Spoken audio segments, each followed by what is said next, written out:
Hello and welcome to our video summarising all you need to know about William Shakespeare's play As You Like It. My name is Barbara Zhao, and in this video we'll examine this play in detail. We'll begin with a little contextual information about Shakespeare himself before going into the detail of the play's plot, its characters and important themes you should be aware of. This video is useful if you're studying this play for your coursework or exams, so let's get started. Now, As You Like It is a pastoral comedy by William Shakespeare, and it's believed to have been written in 1599 and first published in 1623. And it follows the heroine Rosalind as she flees persecution in her uncle's court, accompanied by her cousin Celia to find safety and eventually love in the Forest of Arden. In the forest they encounter a variety of memorable characters, notably the melancholy traveller Jacques, who speaks of many of Shakespeare's most famous speeches. So, for example, he states, "All the world's a stage," and "Too much of a good thing." A firm favourite among Shakespeare's comedies and featuring some of its best-loved characters, As You Like It runs the glorious gamut of pastoral romance. A series of mistaken identities and mishaps in the Forest of Arden ultimately sees new friendships formed and families and lovers reunited. Now, to begin with a little bit about Shakespeare himself. He was born in 1564 in Stratford-upon-Avon, and he passed away in 1616. And William was the third child of John Shakespeare and Mary Arden, and he had two older sisters and three younger brothers.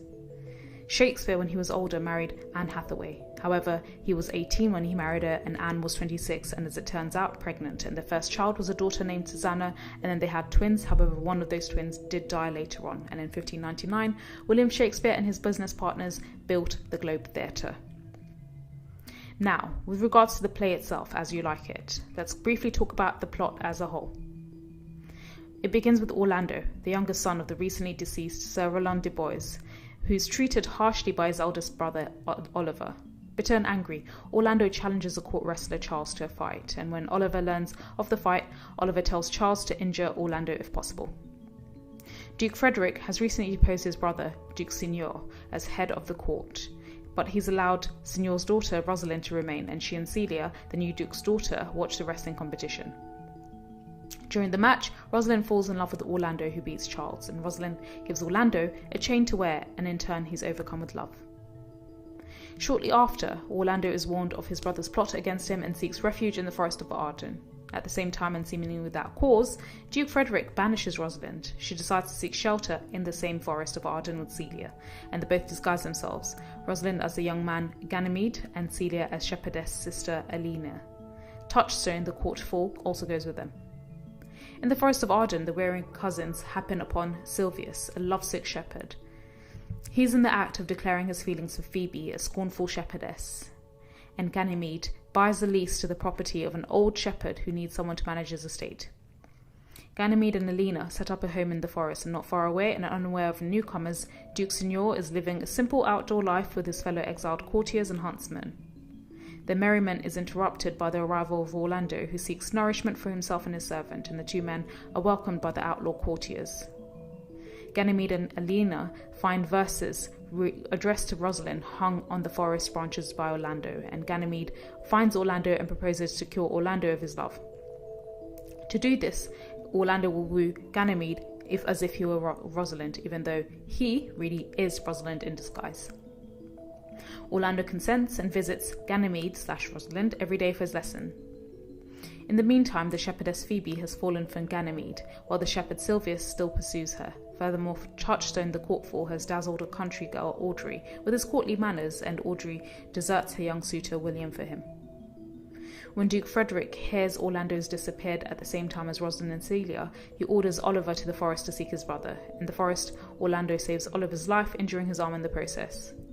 Oliver runs to Ganymede and Alina in the forest and relates this news, and Rosalind, disguised as Ganymede, is overcome with her feelings for Orlando. Celia, disguised as Alina, and Oliver quickly fall in love with each other, and Rosalind decides that it's time to end a game with Orlando and devises a plan in which everyone will get married. As Ganymede, Rosalind promises Phoebe that they will marry, and Celia will marry Oliver, Touchstone will marry Audrey, and Orlando will marry Rosalind. She makes Phoebe promise that if they for some reason don't get married, Phoebe will marry Silvius instead. On the day of the wedding, with the help of the god Hymen, Rosalind reappears in her female clothes. Duke Signor gives her away to Orlando, while Phoebe accepts Silvius.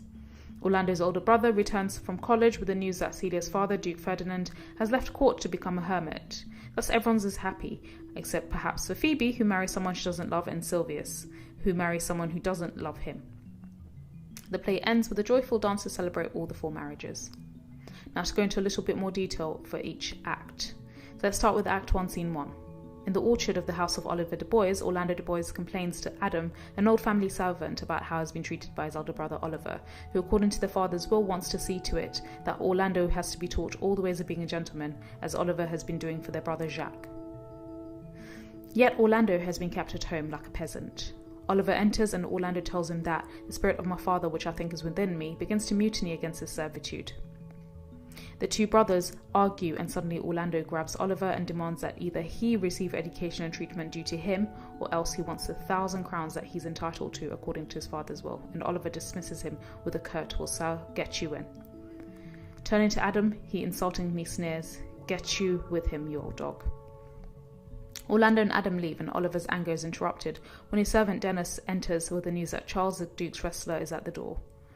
Oliver summons the wrestler and the 2 of them discuss news of the court, and the old Duke has been banished by his younger brother and gone into exile in the forest of Arden, and has been joined by some of his loyal lords, where they live like the old Robin Hood of England and fleet the time carelessly as they did in the Golden World.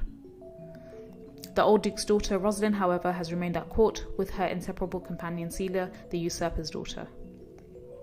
Charles then says that the new Duke has announced that wrestling matches will be held at the court the next day. Moreover, Charles has heard that Orlando intends to come in and disguise and try to fall with him.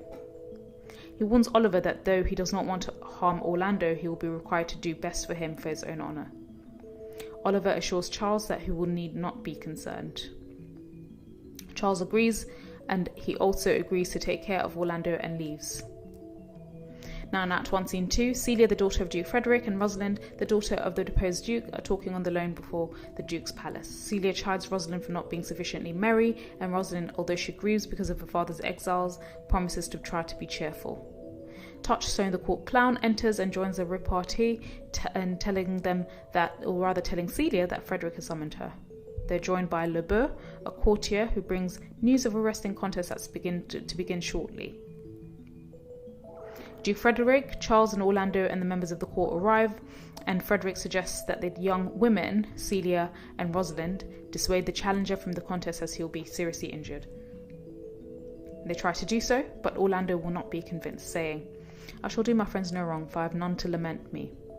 To everyone's surprise, Orlando wins the fall and wishes to try a second, but Charles has to be carried out. Frederick asks to know Orlando's name and becomes furious when he discovers that Orlando is the son of Roland de Boys. Celia, Rosalind and Orlando are then left alone on the lawn, and Rosalind, whose father Orlando as his soul, gives Orlando her necklace to wear as a reward for his gallantry. They're instantly attracted to each other, and symbolically Orlando is taken by Rosalind, in spite of the fact that he is actually not overthrown by Charles. As the women leave, Le Beau rushes in to warn Orlando that the Duke is angry and counsels him to leave immediately. Orlando also learns that the Duke has lately taken displeasure against Rosalind too. He decides to return home. In Act 1, Scene 3, shortly afterwards, we hear Rosalind confess her love for Orlando to Celia, and she begs Celia to love him also for her sake. The two then talk of love, however it's interrupted by the Duke's furious entrance, and he tells them that they are banished from the palace. Rosalind protests that she's no traitor, and Celia begs her father to relent, but he's adamant, and he repeats his threats once more before leaving. Celia is determined that the 2 girls will not be separated, and so she proposes to leave with Rosalind to go and join her deposed father in the forest of Arden. When they both realise that they are fearful of the dangers of the journey, they decide to disguise themselves. Rosalind will dress as a boy, taking the name of Ganymede, and Celia will dress as a young farm girl and use Alina as her name. Moreover, Celia will convince Touchstone, one of her father's gestures, to join them, and happy and excited, they go off and pack.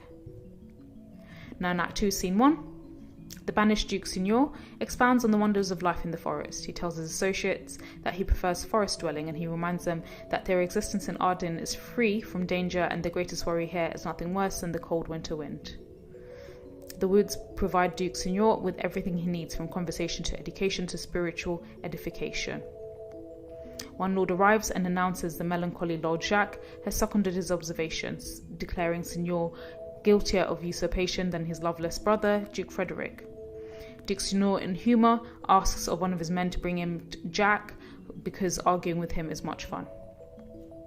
In Act 2, Scene 2, back at court, Duke Frederick is enraged to discover the disappearances of Celia, Rosalind and Touchstone. He can't believe that the three could leave the court without any notice. One attending lord reports that Celia's gentlewoman overheard Celia and Rosalind complimenting Orlando, and she speculates that wherever the women are, Orlando is likely to be with them. Frederick uses this information and commands that Oliver be recruited to find his brother. In Act 2, Scene 3, Orlando returns to his former home, where the servant Adam greets him. News of the young man's victory over Charles precedes him, and Adam worries that Orlando's strength and bravery will be the keys of his downfall. Adam begs him not to enter Oliver's house. Oliver, he reports, having learned of Orlando's triumph, plans to burn the place where Orlando sleeps in hopes of destroying Orlando with it. Orlando then wonders about his fate, speculating that without a home he may be destined to eke out a living as a common highway robber, and Adam suggests that the two of them take the road with modest life savings. Touched by Adam's constant service, Orlando agrees and they leave. In Act 2, Scene 4, Rosalind, Celia and Touchstone arrive, and they are safe but exhausted in the forest of Ardeen. The three sit down to rest, but before long they're interrupted by two shepherds, young Corin and Silvis. The shepherds are so wrapped up in the conversation about Silvis's hopeless love and devotion to the shepherdess Phoebe that they do not notice the three travellers. Corin, who claims to have loved 1,000 times, tries to advise Silvis, but the young man, maintaining that his companion cannot possibly understand the depth of his feelings, wanders off. Rosalind, Celia and Touchstone approach Corin and ask where they might find a place to rest, and when Corin admits that his master's modest holdings are up for sale, Rosalind and Celia decide to buy the property. In Act 2, Scene 5, as Armine strolls through the forest of Ardeen with Jacques in tow, he sings a song inviting his listeners to lie with him. Jacques begs to continue, but Armine hesitates, claiming that the song will only make Jacques melancholy. The warning does not deter him, who proudly claims that he can suck melancholy out of a song as a weasel sucks eggs. While the other lords in attendance prepare for Duke Senior's meal, Armine leads them in finishing the song. Jacques follows with the verse set to the same tune, which he himself wrote. In it, he chides those foolish enough to leave their wealth and leisure for life in the forest, and Armine leaves to summon the Duke to dinner. In Act 2, Scene 6, Orlando and Adam enter the forest of Ardeen. Adam is exhausted from travel and claims he will soon die from hunger, and Orlando assures his loyal servant that he will find him food. Before he sets off to hunt, Orlando fears leaving Adam lying in the bleak air and carries him off to shelter. In Act 2, Scene 7, Duke Senior returns to camp to find that Jacques has disappeared. When a lord reports that Jacques has been seen in good spirits, the Duke worries that happiness in one who is typically so miserable portends discord in the universe. Just after the Duke commands the lord to find Jacques appears. He's uncharacteristically merry and explains that while wandering through the forest he met a fool. He repeats the fool's witty observations about Lady Fortune and proclaims that he himself would like to be a fool. In this position, Jacques reasons he'd be able to speak his mind freely, thereby cleansing the foul body of the infected wound with the medicine of his criticism. The Duke laments this and reminds Jacques that he himself is guilty of many of the evils he would inevitably criticize in others, and their playful argument is interrupted when Orlando barges onto the scene, drawing his sword and demanding food. The Duke asks whether Orlando's rudeness is a function of distress or bad breeding, and once Orlando has gained composure, invites him to partake the banquet. Orlando goes off to fetch Adam, and Duke Senior observes that he and his men are far from alone in their unhappiness. There's much strife in the world. Jacques replies that the world is a stage and all the men and women are merely players. All humans pass through stages of infancy, childhood and adulthood. They experience love and seek honour, but all eventually succumb to the debilitation of old age and mere oblivion. Orlando returns with Adam and all begin to eat, and the Duke soon realises that Orlando is the son of Sir Roland, the Duke's old friend, and heartily welcomes him. In Act 3, Scene 1, at court, Duke Frederick threatens Oliver that if he does not bring back Orlando, dead or living, he will be in trouble. In that event, Oliver's possessions will revert to Frederick. In Act 3, Scene 2, Orlando runs through the forest of Ardeen, mad with love. He hangs poems that he has composed in Rosalind's honour in every tree, hoping that passersby will see her virtue witnessed everywhere. Corin and Touchstone enter, but are too engrossed in conversation about the relative merits of court and country life to pay attention to Orlando's verses. Corin argues that polite manners at court are of no consequence in the country. Touchstone asks him to provide evidence to support this thesis and then challenges the shepherd's reasoning.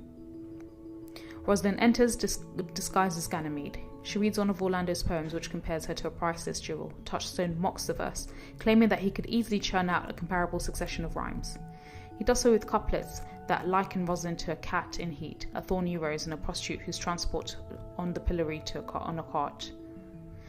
Rosalind rebukes Touchstone for his meddling, and just then Celia enters, disguised as a shepherdess Alina. She too has found one of Orlando's verses and reads it out loud. The women agree that the verses are terribly written, yet Rosalind is eager to learn the identity of their author. Celia teases her friend, hesitating to reveal the secret until Rosalind is nearly insane with anticipation. Celia then admits that Orlando has penned these poems, and Rosalind can hardly believe it, and like a smitten schoolgirl, she asks a dozen questions about her lover, wanting to know everything. Celia does her best to answer the questions despite Rosalind's incessant interruptions. Orlando and Jack then enter.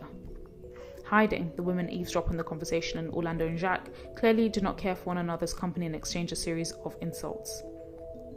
Jack dislikes Orlando's sentimental love, declaring it the worst possible fault, while Orlando scoffs at Jack's melancholy. Eager to part, Jack walks off into the forest, leaving Orlando alone, and Rosalind decides to confront Orlando, and she approaches him as a young man, Ganymede, and speaks of a man that's been carving the name Rosalind on trees. Orlando insists that he is the man, and she claims to recognize the symptoms of this love illness. She then speaks to him, and Orlando says that he is in love. And she also, as Ganymede, says that she has experienced love. However, he says that she's dressed too neatly to be madly in love. Ganymede also promises to cure him of this love, if he promises to woo Ganymede as if Ganymede were Rosalind. As Ganymede, Rosalind vows to make the very idea of love unappealing to Orlando by acting the part of a fickle lover, and Orlando is quite sure that he is beyond cure, but he takes the challenge anyway.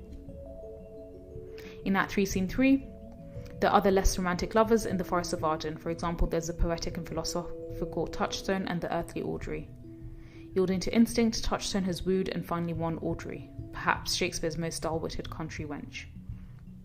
The pair hurry along to meet Sir Oliver Martex, the vicar of the neighbouring village, and are followed by Jacques, who is amused by the incongruous pair. When Sir Oliver arrives, they discover that there's no one to give the bride away, so Jacques offers his service, but he recommends that they be married by a priest. Touchstone, however, would prefer it that way, and says aside that not being well married, it will be a good excuse for me hereafter to leave my wife. So he decides to find a proper person to marry him and Audrey, and he goes off with Audrey and Jacques, merrily singing and leaving behind a bemused Sir Oliver. In Act 3, Scene 4, when this scene opens, Rosalind is at the point of tears. She's sitting at the Forest of Celia waiting for Orlando, who's not kept his first appointment for the love cure.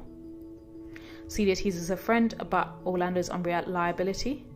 However, Rosalind reveals that she has met her father in the forest and says that he didn't recognize her in disguise. She talks of her father's plight and his presence in the forest, which don't seem to concern her very unduly.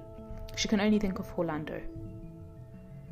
Now in Act 3, Scene 5, Silvius has confessed his love to Phoebe. However, his words fall on hostile ears. As the scene opens, he pleads with her not to reject him so bitterly. Silvius, remember, is a shepherd, and Phoebe is a shepherdess. Rosalind and Celia, both disguised, also enter, along with Corin, to watch Phoebe's cruel response to Silvius. She mocks his hyperbolic language, asking why he fails to fall down if her eyes are the murderers that he claims them to be. Silvius assures her that the wounds of love are invisible, but Phoebe insists that the shepherd not approach her again until she too can feel the invisible wounds.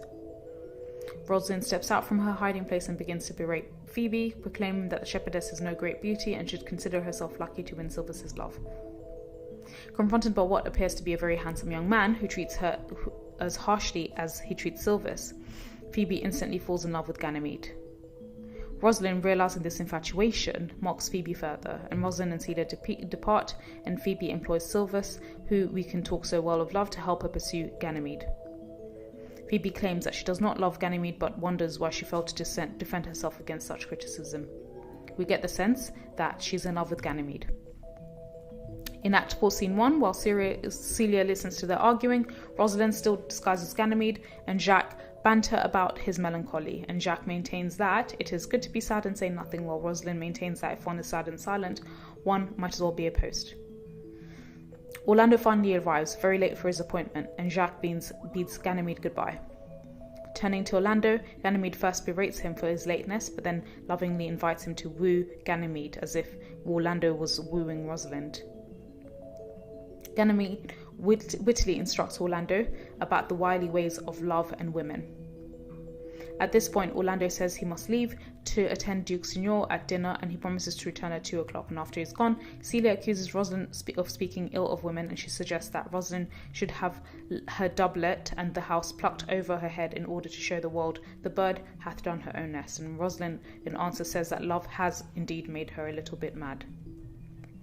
Now in Act 4, Scene 2, several of Duke Signor's followers have been hunting, and one of them killed a deer.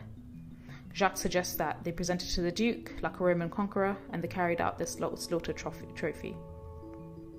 Now in Act 4, Scene 3, it's past 2 o'clock and Orlando has not arrived from his meeting with Ganymede. Silvius does arrive, however, bringing Phoebe's letter to Ganymede, and Rosalind playfully pretends that, as the illiterate shepherd has supposed, it's full of invective, and she accuses Silvius of writing it because it's a man's invention in his hand. But when she stops and actually reads the letter aloud, even the gullible Silvius realizes that the note is, in actuality, a love poem. It's Phoebe's way of wooing Ganymede.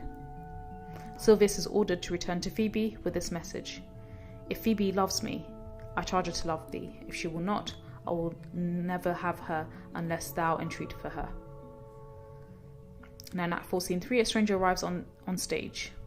It's Oliver, and has come in search of Ganymede, and he presents him with a token from Orlando, a bloody handkerchief. He explains that Orlando, while walking in the forest, discovered Oliver sleeping under a cloak. A snake had coiled itself around Oliver's neck, but because it was frightened by Orlando's entrance, it slid away. Nearby, a hungry lioness waited for Oliver to awaken before pouncing upon him. After debating with himself whether to save Oliver or leave him to a certain death, Orlando fought and killed the lioness. Oliver, awakened to see his brother risking his life to save him, realized his brother loved him deeply, and so his hatred for Orlando changed to love. Now reconciled, the brothers proceed to Duke Signor's encampment, where Oliver discovered the lioness had torn Orlando's flesh. He's brought the handkerchief, which Orlando used to bind his wounded arm, and he presents it to Ganymede with apologies for Orlando's broken promise. Now in Act 5, Scene 1, when the scene opens, Audrey is fretting about her postponed marriage.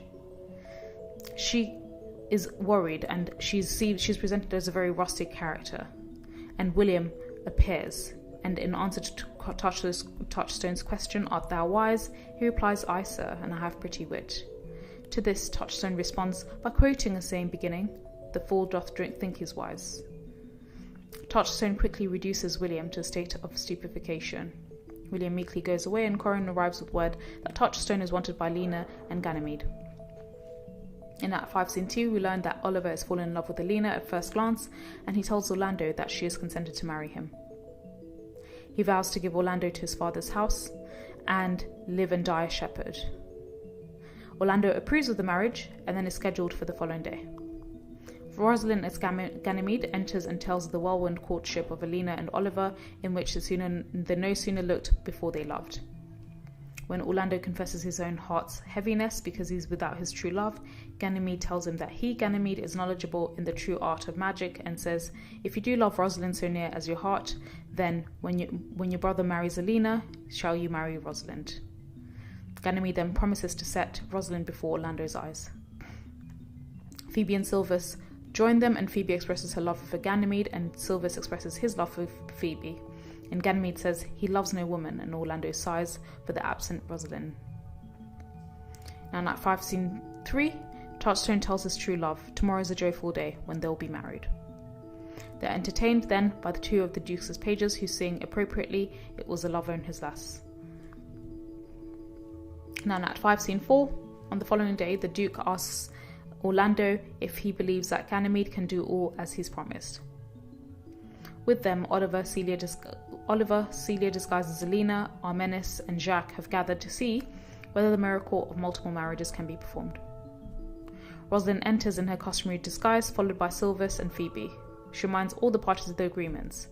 The Duke will allow Orlando to marry Rosalind if she appears, and Phoebe will marry Ganymede unless unforeseen circumstances make her refuse, in which case she will have to marry Silvus. Everyone agrees, and Rosalind and Celia disappear into the forest. While they're gone, Duke Signor notes on the remarkable resemblance of Ganymede to his own daughter, an opinion that Orlando seconds. Touchstone and Audrey then join the party, and Touchstone entertains the company with the description of a quarrel he had. As he finishes, Rosalind and Celia return, dressed as themselves and accompanied by Hymen, the god of marriage. Phoebe, realizing that the young man she loves is in fact a woman, agrees to marry Silvus, and Hymen marries the happy couples in Orlando and Rosalind, Oliver and Celia, and Phoebe and Silvus, and Touchstone and Audrey get married, and a great wedding feast begins. Halfway through the festivities, Jacques de Bois, the middle brother of Oliver and Orlando, arrives with the information that Duke Frederick mounted an army to seek out Duke Signor and destroy him. As he rode toward the forest of Ardenne, Duke Frederick met a priest who converted him to a peace-loving life. Jacques de Bois goes on to report that Frederick has abdicated his throne to his brother and has moved to a monastery. All rejoice, happy in the knowledge that they can return to court. Only Jacques decides he will not return. He determines to follow Duke Frederick's example and live a solitary, contemplative existence in a monastery. The wedding feast continues and the revelers dance as everyone except Rosalind exits the stage. Then there's the epilogue. Rosalind steps forward and admits that the play is breaking theatrical customs by allowing a female character to perform the epilogue. But the play, she says, improves with the epilogue, and so she asks the audience's indulgence. She will not beg for the audience's approval, for she is not dressed like a beggar. Instead, she will conjure them. She begins with the women, asks them to like as much as the play pleases them, for the love they bear to men. She asks the same of the men, saying that if she were a woman, for all the female roles in Renaissance theatre were played by men, she would kiss as many of them as handsome and hygienic. She is sure that the compliment will be returned, and the men will lavish her with applause as she courtesies. Now, when it comes to the characters, the first, of course, is Orlando. He's the youngest son of Sir Roland de Bois, and he's been kept like a peasant by his brother Oliver all his life. Yet despite this, his goodness and natural gifts are apparent. To save his life, he flees from a harsh and rigidly structured society in which the old, the lowly, and the female are victimized.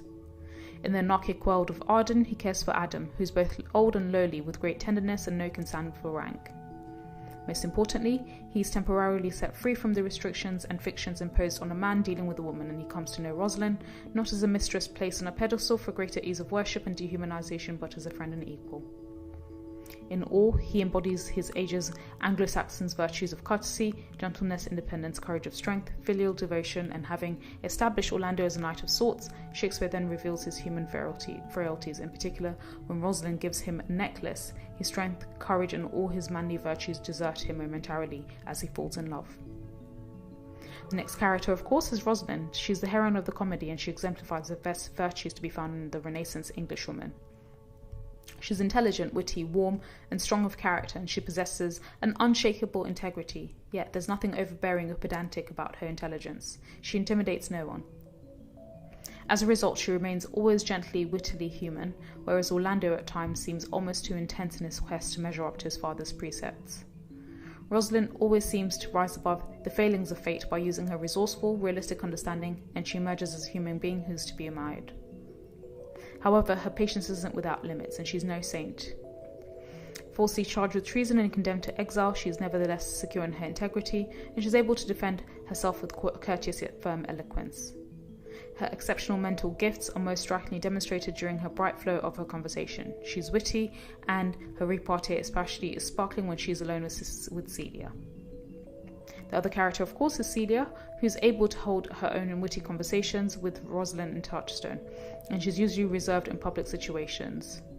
In Act 4, Scene 2, for example, she says nothing for almost 200 lines, which is to be explained in part by the fact that Rosalind is Shakespeare's principal creation, and also Celia is not in love. Also, Celia, in terms of the stage decorum, is really interestingly depicted, for in many ways she never really takes part. The only role that she plays is in support of Rosalind. The next character is Touchstone, and he's designated as being the clown. He is seen and he's depicted as the fool, the king's gesture, and is dressed in motley, and in reading Elizabethan plays it's important to keep this important distinction in mind.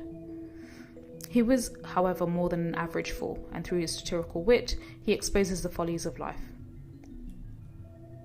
The other important characters are Duke Signor, who's banished Rosalind, Duke Frederick, who was the usurper, and Celia's father, who banishes Rosalind, Arminis, a lord who attends the banished Duke, Duke Signor, Jacques, another lord who attends the banished Duke and is a very melancholy fellow, Lebeau, a courtier attending Duke Frederick, and Charles, a wrestler of Duke Frederick.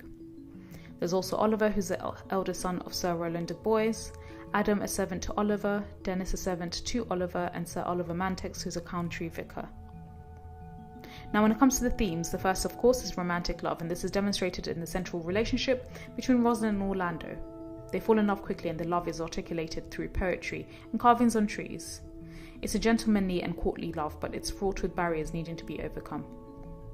Orlando has to overcome several obstacles to be married. However, Rosalind and Orlando is only met a couple of times in the disguise of Ganymede, and it's hard to say therefore whether they really truly know each other, because we don't really see that many interactions between them when Rosalind isn't dressed as Ganymede. However, Rosalind is also interesting because in terms of her perception of love, she doesn't seem to be very unrealistic. Although she enjoys being on the wooing side of love, she's also aware that it's not sometimes always genuine, and which is why she tests Orlando's love for her through her disguise of Ganymede. There's also sisterly and brotherly love, and this is clearly evident between Celia and Rosalind, as Celia abandons her home and privileges to join Rosalind in the forest. Also, brotherly love is severely lacking at the beginning of this play. Oliver hates his brother Orlando and wants him dead, however this shifts. Also, Duke Frederick has banished Duke Signor, who's usurped his dukedom. However, this love is restored when Oliver has a miraculous change of heart when Orlando bravely saves him from being killed. It appears in the forest that the forest is responsible for this change of character in both the evil brothers, Oliver and Duke Frederick, which helps further the plot in terms of the importance of reconciling, but also the importance of familial love. The other important theme is fatherly love. Duke Frederick loves his daughter Celia and has indulged her in that he's allowed Rosalind to stay. When he has a change of heart and wants to banish Rosalind, he doesn't do it for his daughter. However, once he does firm his intention to have Rosalind banished, he feels very sad when he realizes that Celia has left. Indeed, Celia rejects her father's attempts at loyalty and leaves him to join Rosalind in the forest.